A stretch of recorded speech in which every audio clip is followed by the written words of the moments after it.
Señores, bienvenidos una vez más a LST Arquitectura. Mi nombre es Luis Taveras y en esta ocasión vamos a conversar con una persona sumamente interesante. Es político y abogado y no creo que necesite mucha introducción. Guido, muchísimas gracias por invitarme a tu hogar a que conversemos un rato sobre política y arquitectura. Gracias a ti por la oportunidad. Sí. Yo de arrancada me asumo como un gran desconocedor de la cultura arquitectónica. Sin embargo, soy un excelente observador de la grandeza que ha provocado en la humanidad la arquitectura. Así que de arrancada asumo mis incompetencias en esa materia. Sí, pero no te preocupes por el conocimiento arquitectónico, porque la idea del podcast, aunque en principio era hablar solamente con ingenieros y arquitectos, lo que decidimos fue abrirlo. Okay. Porque todos usamos arquitectura, Claro. y de cierta manera tenemos un conocimiento en eso. Pero primero nos gustaría conocer a Guido Gómez, de dónde es, dónde nace, Claro. sus primeros inicios de estudio y todo eso. Mira, yo nací en el sector céntrico de la ciudad capital, Ciudad Nueva, en la calle Francisco J. Peinado, número 13. Wow. Las dos referencias de importancia, el malecón y la lucha libre, que era Jack Venero, que era una figura mitológica en ese momento. Parque María de Hostos. Ahí. Eugenio María de Hostos. Eugenio María de Hostos. Entonces yo me desarrollé, fui jugador de baloncesto desde niño. Sí. Jugué en la Selección Nacional de Minibásquet, Small Fry. Y como todo muchacho, siempre estuve pendulando entre la sobrevivencia del sector y sobre todas las cosas por la situación familiar. Yo me retraía mucho, me retrancaba mucho en la lectura. ¿A qué edad? No, por ejemplo, mi mamá me combinaba antidemocráticamente, le hace chancletazos, a las lecturas clásicas. Yo desde niño, por ejemplo, muy temprana edad, yo leía Principito, Sí. Antonio de Saint-Exupéry. Todos lo leímos. Pero ella me fue introduciendo también al mundo de una lectura para recrear todo el imaginario de un muchacho que por la situación política del país no podía estar mucho en la calle. Yo iba del colegio a la casa, veía el Chavo y ya comenzaba a escuchar Tribuna Democrática. Pero yo, por ejemplo, mis lecturas básicas, Cosas Añejas, San Nicolás Penson, y leí reiteradas veces un libro clásico, y yo lo recomiendo a todos los jóvenes del país, que se llama El Masacre se pasa a pie, Sí. de Freddy Pastor Castillo. Sí. Después Over, y ahí de Ramón Margariti comenzó mi afán por la lectura. Yo leía A devorar libros. Exactamente. Que era una forma de mi madre mantenerme lejos de la peligrosidad de la calle. Yo solo jugaba baloncesto, volvía a la casa, y por ahí comenzó mi vinculación con los textos literarios. Ese alejamiento de la calle que procuraba tu madre, ¿tenía que ver con que tú eras muy reactivo, muy No, por el tema de baloncesto era la y eso? situación política del país. Del momento. Yo soy el resultado de una familia que tuvo un proceso contra el doctor Balaguer. Mi padre lo mataron. Sí, sí. Mi tío lo mataron. Mi mamá estuvo presa. Y el edificio donde yo vivía era un edificio conspirativo. Mi mamá vivía en la tercera planta. En la cuarta planta vivía Gladys Gutiérrez, viuda Segarra, la esposa de Henry Segarra. Y al lado, Mirna Santos, la esposa y viuda de Amin Abel Asbun. Wow. O sea, mi edificio era un edificio conspirativo. ¿Fue ahí donde mataron a mí? No, a mí lo mataron antes. Ya Mirna llega a mi casa viuda. A Martí, bueno, déjame decirlo. Mirna llega a mi casa, ¿no, verdad? Al edificio, pero a mí a ver lo matan. Si tú vas subiendo la San Martín, Sí. antes de llegar a un banco importante, hay una estación de gasolina en una segunda planta. Ok. Eso es técnicamente Villajuana. Sí. Luego de ahí, llega a la universidad. Te inclinas No, por el colegio. Ok. Yo juego baloncesto, voy al colegio Santa Teresita, voy a La Salle. Yo era un buen jugador de baloncesto. Sí. ¿Jugaste superior? No, yo jugué minibásquet, small fry y juvenil. ¿Tú sabes por qué dejé el baloncesto en juvenil?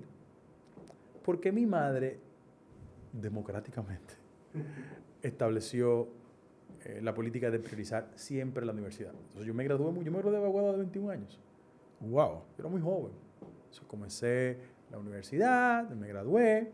Y yo tenía vocación por la política porque la había visto en mi casa. Y el doctor Peña Gómez era una persona que visitaba mucho mi casa.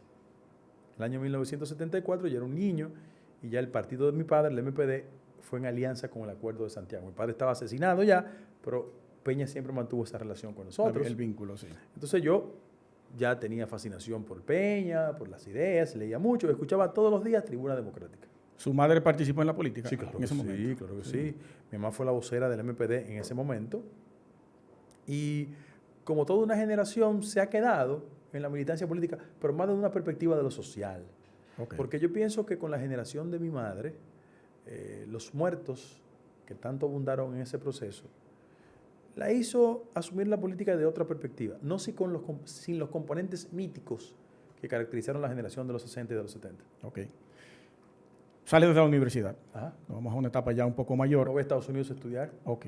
Haces una maestría, una Sí, yo especialidad. voy a un programa que era una combinación, la parte de inglés la hice en Teacher College, que es el departamento educativo de Columbia University, porque acuérdate que los que no somos norteamericanos ni tenemos como dominio El inglés. idiomático el inglés, Sí. tenemos que pasar lo que se llama el TOEFL test. Entonces yo me preparé ahí y fui a un programa de estudios de una universidad liberal que se llama New School for Social Research. Okay. Es la famosa universidad donde está Parsons School y ese tipo de cosas, en la ciudad de Nueva York. Sí. En una de las entrevistas que tuviste, precisamente con Iván Ruiz, 2019 fue eso. Este hermano mío de basquetbol, de niño. Sí, según vi la entrevista, sí. Hermano mío. Escuché que ahí conociste a tu esposa. Tu esposa Sandra, sí. Sandra, en la universidad. Bueno, no creo que sea un acto de arrogancia decirlo. Si ella lo escucha, me va a matar, me va a dar un palo a los pies, me va a poner a la muchacha en contra. Pero Sí. ella quedó derretida cuando me vio, entonces yo la sé. No tuve que hacer mucho Con esfuerzo. este señor con ojos galanes. Mentira, yo tuve que dar muchísimo viaje a Puerto Rico para convencerla, pero de verdad mi esposa es una excelente persona. Ella tiene un solo problema, tiene mal gusto, pero ya no puede darle marcha atrás porque tenemos 3 muchachos. Madre mía. No, y si lo hace la demando ante los tribunales, pero ahí conoce a mi esposa. Sí, qué bien, qué bien. Llegas a República Dominicana De luego de regreso. esa experiencia de estudio. ¿A qué te inclinas? ¿Te vas a la política directamente? No. Yo comencé en 2 instancias. La de los procedimientos jurídicos, porque un esposo de mi tía, Violeta, tenía una oficina que se llama Puello García Vergés. Okay. E hice mi primer esfuerzo. Además, aquí había una compañía que se llamaba Mundo Gas, de un francés que ya murió, Jean-François Costet, Dios lo tenga en gloria, que me ayudó muchísimo desde el punto de vista de mi desarrollo profesional. Y esa empresa necesitaba un abogado que procurara todas las licencias y autorizaciones en los municipios donde tiene acceso al mar, porque ellos importaban GLP. Okay. Y hay una parte importante de mi actividad productiva la dediqué a eso. Estamos hablando de 24 años, Sí, más 24 o menos. años. Y lo compartía eso con la docencia universitaria. Yo desde que llegué comencé a impartir la materia de Derecho Internacional Público. Ahí yo impartí docencia. Yo recuerdo mucho, por ejemplo, que impartí docencia en un programa de maestría de la UAS, en UNIBE, en la Católica. Sí. Por muchos años me dediqué a la docencia. ¿Entra al partido del PRD o ya anterior a eso? No, ya yo pertenecía al militaba desde la juventud. Oh. Luis de Camps era el primer jefe político que yo tuve de la JRD, siendo un muchachito. No me había graduado ni de bachiller todavía. ¿El actual ministro de Trabajo? No. No. Ese es Luis de Camps, que no tiene nada que ver con los de Camps. Okay. Ese Luis Miguel de Sí, Camps. exacto. Ese era un muchacho joven todavía. Él me va a agradecer este comentario. Está vivo, gracias a Dios. Abogado, un dirigente importante de la JRD en ese momento. Okay. Yo escuché, o no escuché porque lo viví, tenía ya una edad bastante avanzada. A los 33 años fuiste consultor jurídico de la República Sí, en el gobierno de Hipólito. sí. Algo impresionante para Sí. mí. ¿Cómo tú tomaste todo ese poder para ese momento tan joven? ¿Cómo asumiste esa responsabilidad? Poder no, la gente confunde acceso al gobierno. Ok. Aquí poder tienen los Bichini, los Bonetti, los grupos Sí, pero dominantes. esa cuota de poder No, es la gente importante, no, el dinero no confunde, tanto. y yo lo digo a modo de chanza, Sí. aquí la gente confunde espacios de participación en el gobierno con poder. Aquí hay gente que nunca ha ido al gobierno y tiene más poder que los que están en el gobierno. Eso es correcto. Exacto. Entonces, don Pepín Corripio no necesita un cargo público. Pero usted más que yo sabe que aunque yo tenga dinero y tenga poder, necesito la cuota de poder que me da la política. Sí, lo que Obligatoriamente. pasa es que ese es el poder formal. Sí. Aquí hay otras instancias que ejercen mucho más control sobre decisiones fundamentales Total. que la formalidad partidaria, la formalidad política. Pero bueno, yo sí ocupé esa posición por 4 años. La verdad que yo renuncié 6 meses antes porque me fui de responsable de la campaña electoral y creía que no era decente ser funcionario Sí. y responsable de una campaña electoral. Y a partir de ahí, yo me he dedicado a la actividad política. He participado en los procesos internos dentro del partido. Yo siempre he dicho que yo agradezco de pie, nunca de rodilla, a la persona que me dio la oportunidad a ocupar esa posición. Yo tengo ideas muy propias. Sí, totalmente. Le hemos dado seguimiento durante muchos años. Y pago un precio, mira, agradecido de eso. También lo sabemos. Sin ni siquiera tratarlo de cerca, nosotros sabemos todo lo que usted ha tenido que o dejar de ganar o perder a causa de No, su pero lo hago a posición. gusto, ¿eh? Claro. Y si la vida me da la oportunidad de hacerlo otra vez, vuelvo y lo hago. La gente me decía, Guido, ¿y por qué tú llevas esa confrontación con un personaje que fue presidente del partido anterior? Yo dije, bueno, el tiempo me da la razón. Me da la razón el tiempo. Totalmente. Está en el zafacón de la historia. Cuando la gente decía, Guido... No tiene cómo pararse. Guido, ¿cómo es que tú ibas a someter a Jean Alain? No, te sometí muy preso. Pero Guido, ¿cómo es posible que tú llevaras el expediente de cárcel? No está preso. Y no es verdad que tú vas a revertir la decisión de Andy. La revertí. Es que no hay un caso, yo creo que usted haya presentado que no. Entonces, porque son documentaciones. No haya tenido un resultado. Lo que pasa es que también aquí, el gran problema de la justicia es que el ciudadano común la asume de que solo alcanza a los de abajo. Sí. Y cuando tú usas las herramientas que te dan las vías jurídicas para accionar respecto al combate a la corrupción de otro sector, la gente cree que no es posible eso. Pero es posible. Consistencia en el tiempo. Eso es lo que da la razón y te da los resultados. Y eso es lo que usted ha tenido todo este tiempo. Y paciencia, porque es increíble el nivel de paciencia. Yo incluso yo lo admiro eso. Sí, totalmente. Sí. ¿Y ¿Tú ves a tu compañero de partido que yo lo llevé al gobierno? Sí. Humildemente contribuí con él. Yo siempre fui muy simpático por el trabajo que hacía en la oposición. Pero ahora cuando en el gobierno le hago críticas, soy intolerante, porque hay compañeros que sienten que la militancia política es un acto de complicidad. Y la gente dice, no, el trapo sucio se lava en casa. No. Los valores de la democracia se defienden en cualquier escenario. Y si yo decía hace 10 años que el antiguo partido era antidemocrático, que no permitía que la base votara, yo digo lo mismo ahora. Totalmente. Y es la misma posición todo el tiempo. Claro. Entonces, incluso eso mismo se traspola a la parte publicitaria. Claro. Yo tengo un anuncio del Estado, entonces yo no puedo hablar mal de quien me está... la gente cree que un anuncio del Estado es un acto de complicidad. Y no es así. No es así. Eso es un contrato de trabajo. Claro. Igual. Pero se ha pervertido de tal manera que piensan lo contrario. Sí. Guido, pasemos ya a la parte final, me imagino, porque tú tienes un compromiso. Lo decimos públicamente. La arquitectura y la política tienen mucha relación, pero los arquitectos no les gusta participar en política, no les gusta relacionarse con eso, sabiendo ellos que necesitan de la política para poder aprobar cualquier proyecto ante cualquier instancia. No es tan cierto. Mira por qué. Vamos a ver. La gente presume que la actividad política es el ejercicio partidario de militancia, puro y simple. Ahora, la arquitectura te construye modelos de política que revelan la visión que tiene o un estadista o cualquier hombre público respecto al desarrollo de una sociedad. Doy ejemplos. Correcto eso. Tú vas a la ciudad de Nueva York y caminas por el Soho, por ejemplo. Sí. Bueno, el Soho, entre otros valores, tiene un modelo arquitectónico, pero ha sido el resultado de una visión de preservar esos valores de los políticos que han ocupado la alcaldía de la ciudad de Nueva York. Primer ejemplo. Segundo ejemplo. Tú vas al viejo San Juan, Puerto Rico, que yo soy puertorriqueño por almohada porque mi mujer es puertorriqueña. Sí. Entonces tú vas, y el gran debate que ha existido entre la comunidad política y los grupos de preservación arquitectónica es terrible porque ellos entienden que esos son monumentos históricos que hay que preservarlos aquí en el país.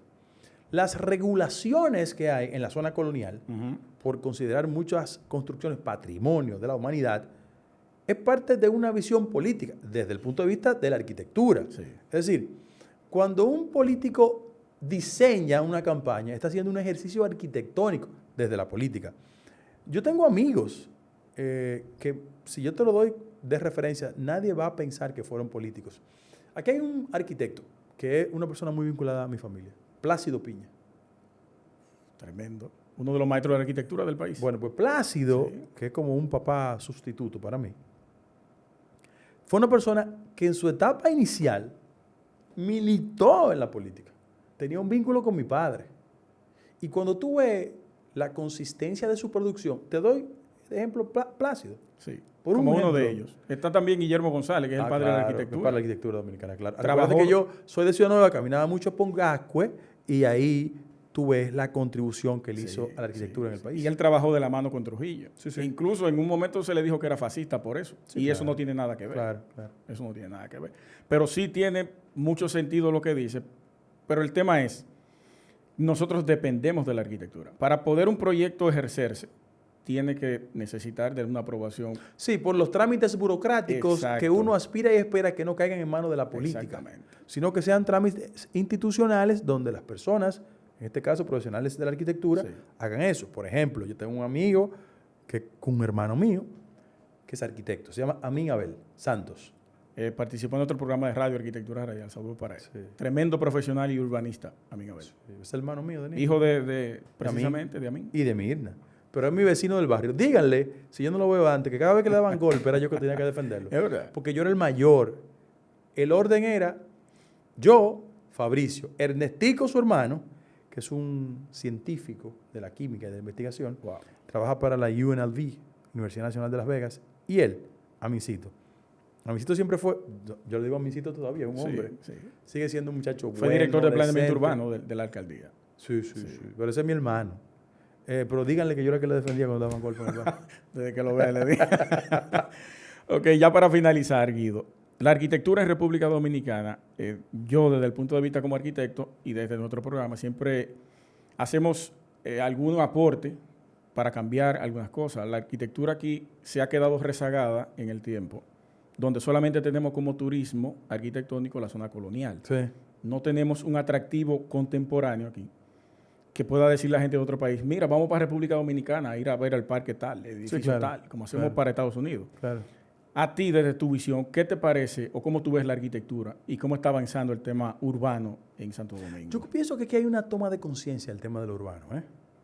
Quizás porque los procesos de crecimiento de las ciudades o de las grandes urbes ha sido tan desorganizado Sí. que nos ha conducido a volver a la racionalidad. Sin embargo, tú tocas un punto muy atractivo. Yo pienso que el que va a Roma quiere ver el Coliseo, porque es un referente arquitectónico. Sí. Sin embargo, en el país hay contribuciones importantísimas. Yo, por ejemplo, que como nací en el barrio, Ciudad Nueva, me muevo mucho en la zona colonial, yo trato de hacer un esfuerzo con mis amigos, con mi esposa, con mis hijas, de reivindicar esa contribución a la arquitectura. Pero yo no creo que es de forma capciosa, que voy a decir. Yo contribuí con la anulación de un contrato de un monumento de la arquitectura de este país. ¿Para ser demolido? No, para quitarlo de las manos en que cayó. ¿Se puede decir el nombre de él? Párate en la feria. ¿Cuál es el recurso arquitectónico de mayor importancia en la feria? El Teatro Agua y Luz. Había un político. Sí, nosotros lo denunciamos muchísimo en el programa. Sí, que utilizó su condición de poder para eso. Una concesión a Miguel Vargas Maldonado. Sí, esa. Claro. Para que tú veas que yo contribuyo con la arquitectura. ¿Usted tuvo...? Sí, yo accioné legalmente. Wow. No, pues es una primicia. Pero no era por política, era por el convencimiento de que estaba afectando a un monumento de la arquitectura. El patrimonio. Fundamental. Que yo propongo ahí, que el otro día se estaba hablando del Museo del Merengue, ese debería ser el escenario para el Museo del Merengue Johnny Ventura. Excelente. Tiene todas las condiciones para hacerlo. Yo fui muy amigo de Johnny, yo era una superestrella, un buen ser humano.